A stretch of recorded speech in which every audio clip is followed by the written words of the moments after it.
एक बार फिर से आप लोग का स्वागत है प्रिया क्लासेस में। दोस्तों, बहुत दिनों से मैं वीडियो प्रोवाइड नहीं करा रहा था आप लोग को। इसका कारण था कुछ ज़रूरी कार्य में बिजी था, इसके लिए मैं आपको वीडियो कंटिन्यू प्रोवाइड नहीं करा पा रहा था। लेकिन फ्रेंड्स, अब आपको कंटिन्यू वीडियो मिलेगा। तो आज के वीडियो में 10th क्लास का केमिस्ट्री का जो प्रथम चैप्टर है फ्रेंड्स, रासायनिक अभिक्रियाएं एवं समीकरण, उससे 30 महत्वपूर्ण ऑब्जेक्टिव क्वेश्चंस को देखने वाले हैं। अगर इस बार आप मैट्रिक की एग्जाम देने वाले हैं फ्रेंड्स, तो वीडियो को लास्ट तक जरूर बने रहिएगा। और चैनल पर पहली बार आए हैं तो चैनल को सब्सक्राइब कर बेल आइकन को जरूर दबाएं, ताकि महत्वपूर्ण वीडियो का नोटिफिकेशन समय से मिलता रहे। तो चलिए फटाफट 30 महत्वपूर्ण ऑब्जेक्टिव प्रश्न को देख लेते हैं। ठीक है फ्रेंड्स, तो आज का जो आपका पहला प्रश्न है कि लौह चूर्ण पर तनु हाइड्रोक्लोरिक अम्ल डालने से क्या होता है। तो इसका जो राइट आंसर हो जाएगा फ्रेंड्स, ऑप्शन नंबर ए हो जाएगा। हाइड्रोजन गैस एवं आयरन क्लोराइड बनता है। लौह चूर्ण पर तनु हाइड्रोक्लोरिक अम्ल डालने से क्या होता है, तो हाइड्रोजन गैस एवं आयरन क्लोराइड बनता है। सवाल नंबर 2 को देखें। देखिए, बहुत ही महत्वपूर्ण प्रश्न है कि श्वसन किस प्रकार की अभिक्रिया है। बहुत ही इंपॉर्टेंट प्रश्न है फ्रेंड्स, गेस कीजिए इसका राइट आंसर क्या होगा कि श्वसन किस प्रकार की अभिक्रिया है। तो सवाल नंबर 2 का जो राइट आंसर हो जाएगा ऑप्शन नंबर ए, उपचयन। ठीक है, श्वसन किस प्रकार की अभिक्रिया है, तो उपचयन है। सवाल नंबर 3 देखते हैं। सवाल नंबर 3 आप लोग के सामने है कि इलेक्ट्रॉन के स्थानांतरण से बने यौगिक कहलाते हैं, क्या कहलाते हैं। तो सवाल नंबर जो 3 है, इसका राइट आंसर हो जाएगा ऑप्शन नंबर बी, वैद्युत संयोजी। ठीक है, इलेक्ट्रॉन के जो स्थानांतरण से यौगिक बनते हैं वो क्या कहलाते हैं, तो वैद्युत संयोजी कहलाते हैं। चलिए सवाल नंबर 4 को देखते हैं। सवाल नंबर 4 आपका है कि सिल्वर क्लोराइड का रंग क्या है, यानी सिल्वर क्लोराइड का रंग कैसा होता है। तो सवाल नंबर 4 का राइट आंसर हो जाएगा ऑप्शन नंबर बी, श्वेत होता है। चलिए सवाल नंबर 5 को देखते हैं। सवाल नंबर 5 आपका है कि लोहा को जिंक से लेपित करने की क्रिया को कहते हैं। देखिए, बहुत ही महत्वपूर्ण प्रश्न है, ये VVI प्रश्न है। एग्जाम में भी, आपका कंपटीशन में भी ये प्रश्न पूछा जाता है फ्रेंड्स कि लोहा को जिंक से लेपित करने की क्रिया को क्या कहते हैं। तो इसका जो राइट आंसर हो जाएगा फ्रेंड्स, ऑप्शन नंबर ए हो जाएगा, गैल्वेनिकरण कहा जाता है। ऐसा इसलिए किया जाता है ताकि लोहा में जंग न लगे। तो लोहा को जिंक से लेपित करने की क्रिया को क्या कहते हैं, तो गैल्वेनीकरण कहते हैं। सवाल नंबर 5 को सवाल नंबर 6 को देखें। सवाल नंबर 6 है कि निम्नलिखित में से कौन एक दहन अभिक्रिया है। देखिए, निम्नलिखित में से कौन एक दहन अभिक्रिया है। मोम का पिघलना, जल का उबलना, सी में पेट्रोल का जलना और डी में इनमें से कोई नहीं। तो दहन अभिक्रिया है, तो इसका जो राइट आंसर हो जाएगा ऑप्शन नंबर सी, पेट्रोल का जो जलना है फ्रेंड्स, वो क्या है, एक दहन अभिक्रिया है। सवाल नंबर 7 को देखें। सवाल नंबर 7 आपका है फ्रेंड्स, सवाल नंबर 7 है कि शाक सब्जियों को विघटित होकर कंपोस्ट बनना किस अभिक्रिया का उदाहरण है। ठीक है, देखिए कंपोस्ट क्या होता है, एक तरह का खाद होता है। जो साग सब्जी होता है फ्रेंड्स, उसका जो अवशेष होता है वो सड़ गल जाता है, तो क्या बनता है, कंपोस्ट खाद बनता है। तो सवाल आपसे पूछा जा रहा है कि जो साग सब्जियों को विघटित होकर यानी सड़ गल करके जो कंपोस्ट बनता है, तो किस अभिक्रिया का उदाहरण है। तो जो सवाल नंबर 7 है उसका हो जाएगा ऑप्शन नंबर बी, ऊष्माक्षेपी अभिक्रिया का उदाहरण है। सवाल नंबर 8 को देखें। सवाल नंबर 8 आपका है कि ऊष्मा के द्वारा की गई वियोजन अभिक्रिया को कहते हैं। तो ऊष्मा के द्वारा की गई वियोजन अभिक्रिया को क्या कहते हैं। ऑप्शन ए में आपका है तापीय वियोजन, बी में ऊष्मीय वियोजन और सी में आणविक वियोजन और डी में इनमें से कोई नहीं। तो सवाल नंबर 8 का बिल्कुल right answer option number B हो जाएगा। ठीक है फ्रेंड्स, क्या कहते हैं उसे को, ऊष्मीय वियोजन कहते हैं। तो सवाल नंबर 8 का right answer option number B हो जाएगा। चलिए सवाल नंबर 9 को देखते हैं। सवाल नंबर 9 है कि जिन अभिक्रियाओं में ऊर्जा अवशोषित होती है उन्हें कहते हैं।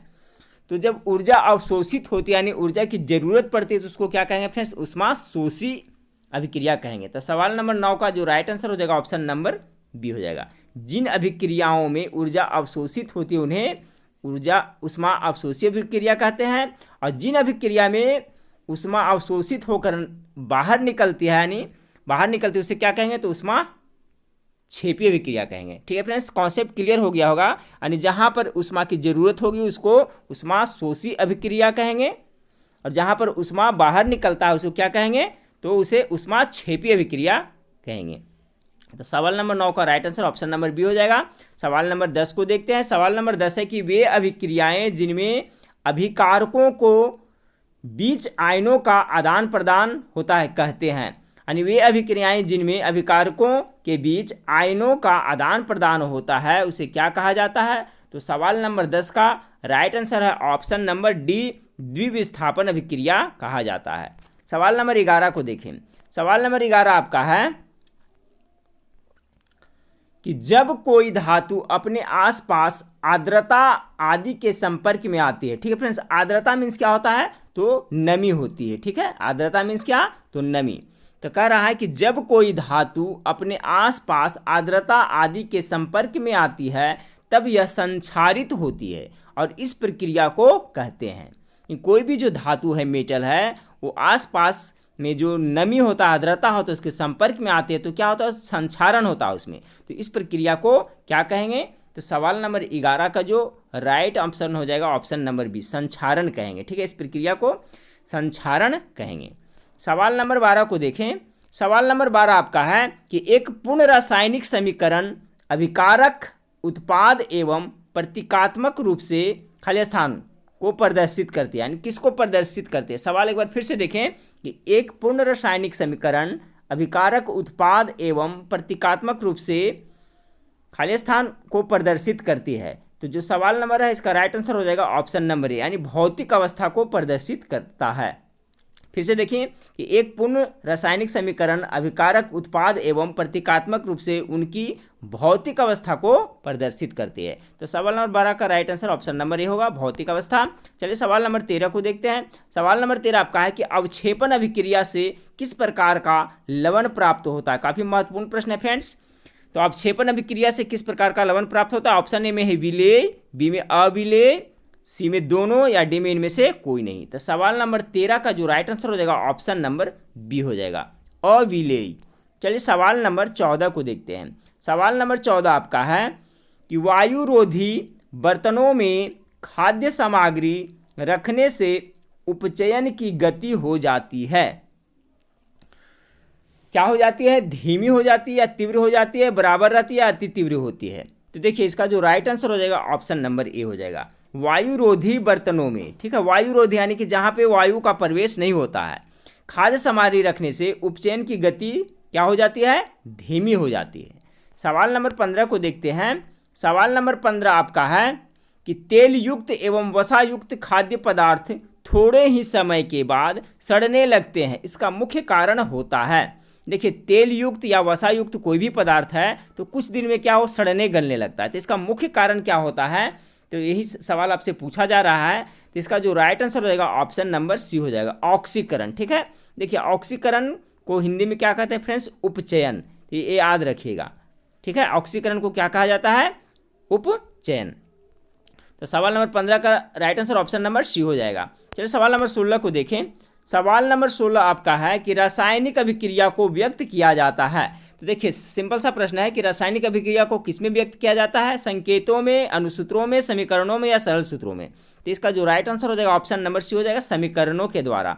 रासायनिक अभिक्रिया को व्यक्त किया जाता है किसके द्वारा, तो समीकरणों के द्वारा। सवाल नंबर 16 का right answer option number C हो जाएगा। सवाल नंबर 17 को देखते हैं। सवाल नंबर 17 आपका है फ्रेंड्स कि शरीर में भोजन का पाचन किस प्रकार की अभिक्रिया, बहुत ही वीवीआई प्रश्न है फ्रेंड्स, गेस करें।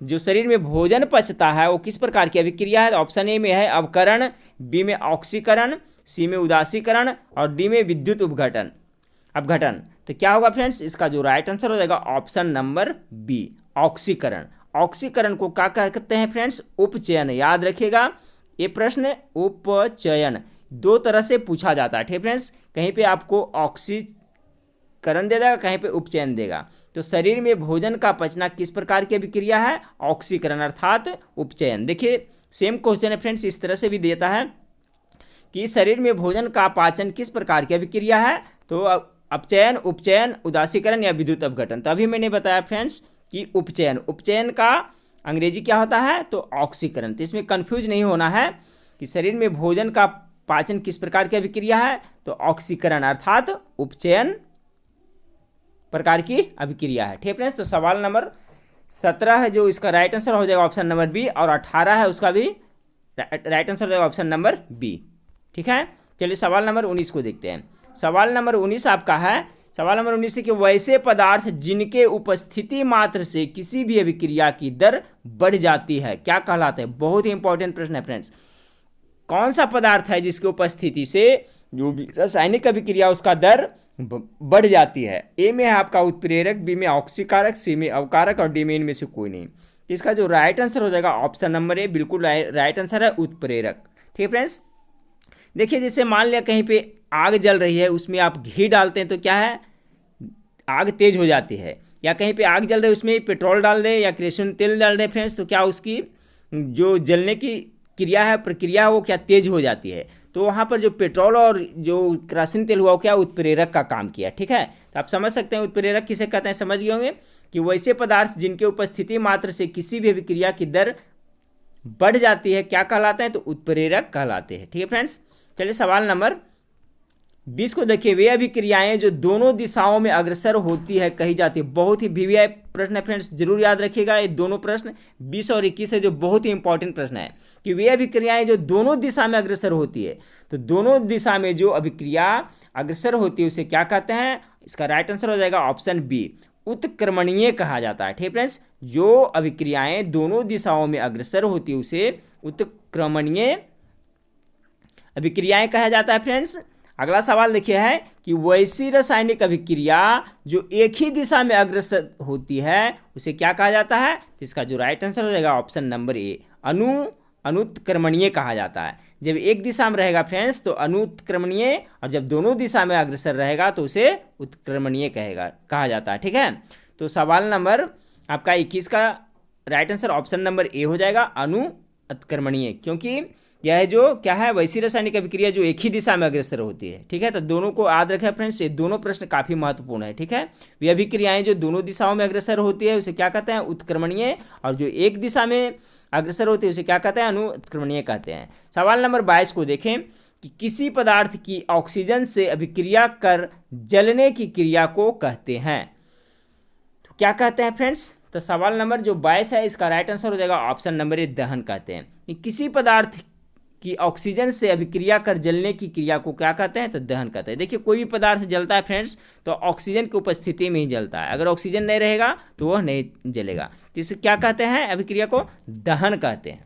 सवाल नंबर 22 का right answer option number A हो जाएगा। चलिए सवाल नंबर 23 को देखते हैं। सवाल नंबर 23 है उपचयन अपचयन अभिक्रिया को कहते हैं। ये भी देखिए वीवीआई प्रश्न है फ्रेंड्स, यानी उपचयन और अपचयन अभिक्रिया को क्या कहते हैं। तो इसका जो राइट आंसर हो जाएगा ऑप्शन नंबर ए हो जाएगा, रेडॉक्स अभिक्रिया कहते हैं। सवाल नंबर 23 का right answer option number A होगा, याद रखिएगा फ्रेंड्स। सवाल नंबर 24 को देखिए, संक्षारण किस प्रकार की अभिक्रिया है। तो गेस करें, अपचयन अभिक्रिया, अवक्षेपण अभिक्रिया, संयोजन अभिक्रिया या उपचयन अभिक्रिया। तो सवाल नंबर जो 24 है इसका राइट आंसर हो जाएगा ऑप्शन नंबर डी हो जाएगा। जो संक्षारण है वो किस प्रकार की अभिक्रिया है, उपचयन। ठीक है, यानी ऑक्सीकरण। ठीक है, याद रखिएगा ऑक्सीकरण मीन्स क्या होता है, उपचयन। तो संक्षारण किस प्रकार की अभिक्रिया है, तो उपचयन प्रकार की अभिक्रिया। सवाल नंबर 24 का बिल्कुल right answer option number D हो जाएगा फ्रेंड्स। चलिए सवाल नंबर 25 को देख लेते हैं। सवाल नंबर 25 आपका है कि किसी अभिक्रिया में भाग लेने वाले पदार्थ क्या कहलाते हैं। बहुत ही इंपॉर्टेंट प्रश्न है फ्रेंड्स, वीवीआई प्रश्न है ये, किसी भी अभिक्रिया में भाग लेने वाले पदार्थ क्या कहलाते हैं। तो इसमें कन्फ्यूजन होता है फ्रेंड्स, तो ट्रिक से याद रखिए। देखिए अभिक्रिया में भाग ले रहा है तो क्या, देखिए इसमें अभी आ रहा है तो अभिकारक हो जाएगा। ठीक है फ्रेंड्स, यहाँ से पकड़िएगा कि किसी अभिक्रिया में भाग लेने वाले पदार्थ को क्या कहते हैं, तो अभिक्रिया में भाग लेने वाले पदार्थ को अभिकारक कहते हैं। ठीक है, क्या कहेंगे, अभिकारक। तो सवाल नंबर 25 का राइट आंसर हो जाएगा ऑप्शन नंबर सी। अब कन्फ्यूजन आप लोग को नहीं होगा, जरूर याद रखिएगा, प्रश्न इंपॉर्टेंट है कि किसी अभिक्रिया में भाग लेने वाले पदार्थ को क्या कहते हैं, तो अभिकारक कहते हैं। चलिए सवाल नंबर 26 को देखते हैं। सवाल नंबर 26 है कि निम्न में कौन अभिक्रिया का लक्षण नहीं है। पहला ए में है रंग परिवर्तन, गैसों का निकलना, अवक्षेप का बनना, डी में है अभिकारकों का तापक्रम स्थिर रहना। तो निम्न में कौन अभिक्रिया का लक्षण नहीं है। तो देखिए आपका ए बी सी तीनों ये है जो अभिक्रिया का लक्षण है फ्रेंड्स, जबकि ऑप्शन नंबर डी अभिकारकों का तापक्रम स्थिर रहना ये लक्षण नहीं है। तो सवाल नंबर 26 का बिल्कुल right answer option number D हो जाएगा। चलिए सवाल नंबर 27 को देख लेते हैं। सवाल नंबर 27 आपका है कि प्राकृतिक गैसों का दहन किस प्रकार का रासायनिक अभिक्रिया है। ये भी बहुत ही महत्वपूर्ण प्रश्न है। प्राकृतिक गैसों का दहन किस प्रकार का रासायनिक अभिक्रिया है। तो सवाल नंबर 26 का जो राइट आंसर हो जाएगा, गेस करें फ्रेंड्स, सवाल नंबर 36 का, सवाल नंबर 27 का राइट आंसर हो जाएगा ऑप्शन नंबर सी, ऊष्माक्षेपी अभिक्रिया। देखिए प्राकृतिक गैस जब उसको जलाते हैं फ्रेंड्स तो क्या होता है, उससे ऊष्मा बाहर निकलता है। तो जब ऊष्मा बाहर निकलता है तो उसे क्या कहते हैं, ऊष्माक्षेपी अभिक्रिया कहते हैं। जब ऊष्मा अवशोषित होती है तब उसे क्या कहते हैं, ऊष्माक्षेपी अभिक्रिया, ऊष्माशोषी अभिक्रिया कहते हैं। ठीक है, तो प्राकृतिक गैसों का दहन किस प्रकार का रासायनिक अभिक्रिया है। तो इसका राइट आंसर हो जाएगा ऑप्शन नंबर सी, ऊष्माक्षेपी, क्योंकि जब प्राकृतिक गैस को जलाते हैं तो ऊष्मा बाहर निकलता है, इसलिए उसे क्या कहेंगे, ऊष्माक्षेपी अभिक्रिया। चलिए सवाल नंबर 28 को देखें कि बाजार में बिकने वाले चिप्स की थैली में ऑक्सीजन निकालकर उसमें कौन सी गैस भरी जाती है। बहुत ही इंपॉर्टेंट सवाल है फ्रेंड्स, सबको जानना भी चाहिए। सभी लोग चिप्स खाते होंगे। देखिए फ्रेंड्स, तो हम लोग इस पर कभी ध्यान नहीं देते हैं। ठीक है, अब से जब भी चिप्स खाइएगा फ्रेंड्स तो इस पर अमल कीजिएगा ताकि आपको सदा के लिए याद रहे। तो जो बाज़ार में चिप्स बिकता है तो देखिए उसमें गैस भरा हुआ रहता है। चिप्स थोड़ा सा रहता है फ्रेंड्स और गैस ज़्यादा भरा रहता है, तो ऑक्सीजन नहीं रहता। ऑक्सीजन को निकाल दिया जाता है, क्योंकि ऑक्सीजन जब रहेगा फ्रेंड्स तो वहाँ पर क्या, वो चिप्स से जो खराब हो जाएंगे। तो कौन सा गैस भरा रहता है, ए में है आपका कार्बन डाइऑक्साइड, बी में हाइड्रोजन, सी में नाइट्रोजन और डी में अमोनिया। इसका जो राइट आंसर हो जाएगा ऑप्शन नंबर सी हो जाएगा, नाइट्रोजन गैस भरा रहता है। आज से याद रखिएगा फ्रेंड्स, अगर नहीं जानते हैं तो, कि जो बाजार में बिकने वाले चिप्स है उस थैली में ऑक्सीजन को निकालकर नाइट्रोजन गैस भरा जाता है। सवाल नंबर 28 का right answer option number C हो जाएगा। चलिए सवाल नंबर 29 बहुत ही इंपॉर्टेंट प्रश्न है फ्रेंड्स, सबको जानना चाहिए। एलपीजी के मुख्य घटक कौन कौन है। देखिए एलपीजी फ्रेंड्स जो घर में सिलेंडर गैस होता है वो कौन सा गैस होता है, एलपीजी होता है। एलपीजी का फुल फॉर्म क्या होता है, लिक्विड पेट्रोलियम गैस। याद रखिएगा एलपीजी, एल से लिक्विड, पी से पेट्रोलियम और जी से गैस। तो एलपीजी यानी लिक्विड पेट्रोलियम गैस के मुख्य घटक कौन कौन है, यानी उसमें कौन कौन गैस रहता है। तो इसका जो राइट आंसर हो जाएगा ऑप्शन नंबर सी हो जाएगा, प्रोपेन और ब्यूटेन। ठीक है, दोनों रहता है, ए और बी है जो दोनों रहता है। तो इसका राइट आंसर हो जाएगा ऑप्शन नंबर सी। याद रखिएगा एलपीजी के मुख्य घटक कौन कौन है, तो प्रोपेन और ब्यूटेन है।